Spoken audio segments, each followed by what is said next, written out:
பசிபோக்கும் வள்ளல் காலமானார் விஜயகாந்த். திரைத்துறையில் கால் பதித்து பெரும் புகழ் ஈட்டி தமிழகத்தில் எம்ஜிஆருக்கு பின் தனிக்கட்சி துவங்கி அரசியல் களத்தில் அசைக்க முடியாத சக்தியாக உருவெடுத்த நடிகர் விஜயகாந்த். அவருக்கு வயது 71. சென்னையில் நேற்று காலமானார். தேடி வந்தவர்களின் பசியை போக்கி ஏழை மக்களின் உள்ளங்களில் இடம் பிடித்தவரின் இறுதிச் சடங்கு இன்று மாலை அரசு முழு மரியாதையுடன் நடக்க இருக்கிறது. கேப்டன் என அவரது ரசிகர்களாலும் தொண்டர்களாலும் அழைக்கப்பட்ட விஜயகாந்த் மதுரையில் பிறந்து சென்னையில் கால் பதித்தவர்தான். தன் உழைப்பால் திறமையால் திரையுலகில் உச்சத்தை தொட்டவர் என்பது குறிப்பிடத்தக்கது. மாநிலம் முழுவதும் ரசிகர் மன்றங்களை துவக்கி ஏழை மக்களுக்கு நலத்திட்ட உதவிகளையும் வாரி வழங்கியவர் என்பது குறிப்பிடத்தக்கது. தேடி வந்தவர்களின் பசியை போக்க வாரி வழங்கினார் என்பதும் குறிப்பிடத்தக்கது. சினிமாவில் சம்பாதித்த பணத்தில் ஏழைகளுக்கும் நண்பர்களுக்கும் ரசிகர்களுக்கும் செலவிடுவதில் வள்ளலாக விளங்கினார். அதன் காரணமாக அவருக்கென தனிப்பெரும் ஆதரவு வட்டம் உருவானது. கருணாநிதி, ஜெயலலிதா போன்ற தலைவர்கள் அரசியல் கோலாட்சிய நேரத்தில் தன் ரசிகர் பட்டாளத்தின் ஆதரவுடன் தேமுதிக என்ற கட்சியை துவங்கி தனிநடை போட்டார். தனித்து போட்டியிட்ட முதல் தேர்தலிலேயே வெற்றியும் பெற்று எம்எல்ஏவும் ஆனார். அடுத்த தேர்தலில் அதிமுகவுடன் கூட்டணி அமைத்து திமுகவை பின்னுக்கு தள்ளி எதிர்க்கட்சி தலைவராக உயர்ந்தார் விஜயகாந்த். எதிர்கால முதல்வர் வேட்பாளராக அறிவிக்கப்பட்ட நிலையில் அவரது எண்ணம் ஈடேற அவரது உடல்நிலை ஒத்துழைக்கவில்லை. நல்ல மனிதர், ஏழைகளுக்கு உதவும் குணம் கொண்டவர் என அனைவராலும் போற்றப்பட்ட விஜயகாந்த் நோயால் அவதிப்படத் துவங்கினார். அடிக்கடி மருத்துவமனையில் அனுமதிக்கப்பட்டு சிகிச்சை பெற்று வந்தார். சிங்கப்பூர் சென்று அறுவை சிகிச்சையும் செய்து கொண்டார்.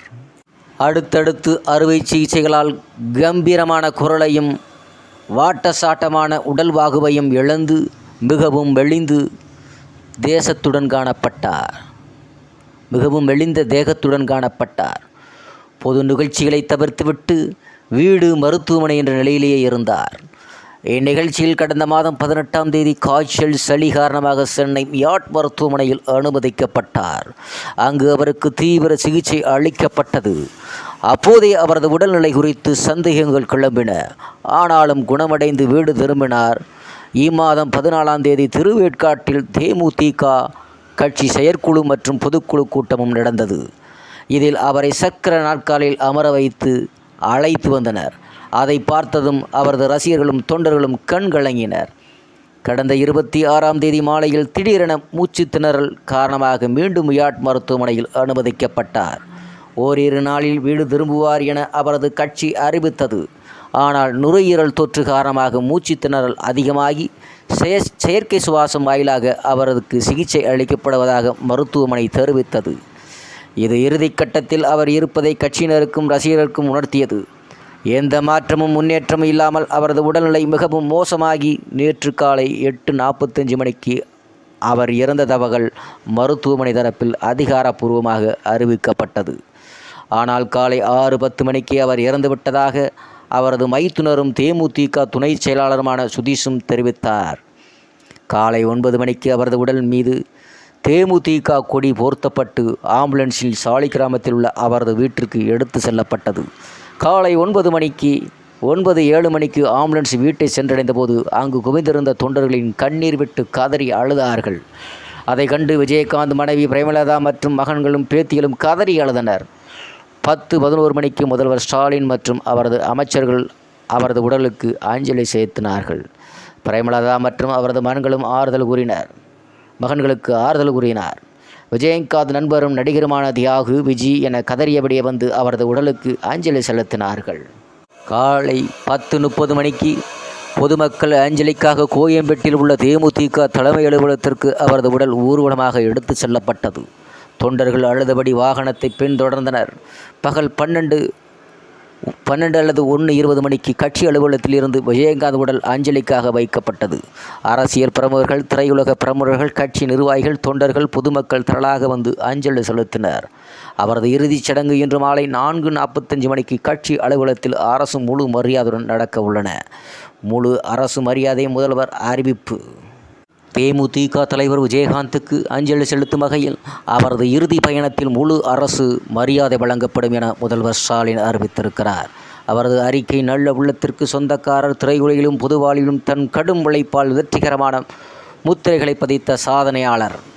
நடிகராக, நடிகர் சங்க தலைவராக, அரசியல் கட்சி தலைவராக, எம்எல்ஏவாக, எதிர்க்கட்சி தலைவராக அவர் ஏற்றுக்கொண்ட பணி எதுவாக இருந்தாலும் அதில் முழுமையான தன்னை ஈடுபடுத்தி கொண்டு தன்னை சார்ந்த அனைவருக்கும் உறுதுணையாக இருந்தவர். குடும்ப நண்பராக என்னிடம் பழகியவர். கருணாநிதி மீது என்றென்றும் தனி பாசம் கொண்டவர். தன் திருமணம் உள்ளிட்ட குடும்ப நிகழ்வுகளை கருணாநிதி தலைமையில் நடத்திய தமிழ் உணர்வாளர். அவருடான நட்பு எந்த காலத்திலும் எத்தகைய அரசியல் சூழலிலும் மாறவே இல்லை. கேப்டன் என தமிழ் மக்களால் அன்புடன் அழைக்கப்படும் அந்த நண்பர் விஜயகாந்த் மறைவு தமிழகத்திற்கும் திரையுலகத்திற்கும் பேரிழப்பாகும். இந்த மிக துயரமான சூழலில் என்னை நானே தேற்றிக்கொண்டு அவரை இழந்து தவிக்கும் சகோதரி பிரேமலதா உள்ளிட்ட அவரது குடும்பத்தினருக்கும், தொண்டர்களுக்கும், திரையுலகத்தினருக்கும், ரசிகர்களுக்கும் ஆறுதலையும் திமுக கட்சி சார்பில் இரங்கலையும் தெரிவித்துக் கொள்கிறேன். விஜயகாந்துக்கு அஞ்சலி செலுத்தும் வகையில் அவரது இறுதி பயணத்திற்கு முழு அரசு மரியாதை வழங்கப்படும் என்று கூறினார் முதல்வர் ஸ்டாலின் அவர்கள். எதிர்க்கட்சியாக இருந்தபோது தமிழக முதல்வர் ஜெயலலிதாவை எதிர்த்து கேள்வி கேட்ட ஒரே மனிதர் இவர்தான் முதல்வராக இருக்க வேண்டியவர், நல்ல மனிதர் என்று பல ரசிகர்கள் கூறி வருகிறார்கள். வயிறு நிறைய சாப்பாடு போடுவார், கரண்டியில் போட மாட்டார், கைகளில் அள்ளி போடுவார். இவரை போன்ற தலைவரும் யாரும் கிடையாது. எந்த தலைவரை கேட்டாலும் அவர் மீது தவறு இருக்கும், ஆனால் இவர் மீது எந்த தவறுகளும் இருக்காது என்று பல பொதுமக்கள் பேசி வருகிறார்கள். கொரோனா காலங்களில் இறந்து போனவர்களின் உடல்களை அடக்கம் செய்வதற்காக தன் கல்லூரியில் இடம் கொடுத்தவர் என் தலைவர் என்று நிறைய பொதுமக்கள் கூறி வருகிறார்கள். புதிய தமிழகம் தலைவர் டாக்டர் கிருஷ்ணசாமி அவர்கள் திரு விஜயகாந்த் அவர்களுடைய மறைவு புதிய தமிழக பெரும் இழப்பை சந்தித்திருக்கிறது என்று தனது இரங்கல் செய்தியில் பதிவு செய்திருக்கிறார். பிரபல திரைப்பட நடிகரும் தேசிய முற்போக்கு திராவிட கழகத்தின் தலைவருமான கேப்டன் விஜயகாந்த் அவர்களின் மறைவு மிகுந்த வருத்தத்தையும் அளிக்கிறது. 2011 முதல் 2016 வரையிலையும் சட்டமன்றத்தில் இணைந்து பணியாற்றக்கூடிய வாய்ப்புகள் கிடைத்தன. அவர் நல்ல பண்புமிக்க மனிதர். அவருடைய மறைவால் வாடும் அவருடைய குடும்பத்தினருக்கும் கட்சியினருக்கும் எனது ஆழ்ந்த இரங்கலை தெரிவித்துக் கொள்கிறேன் என்று புதிய தமிழகம் தலைவர் டாக்டர் கிருஷ்ணசாமி தனது இரங்கல் செய்தியில் பதிவு செய்திருக்கிறார். நன்றி, வணக்கம். பசிபோக்கும் வள்ளல்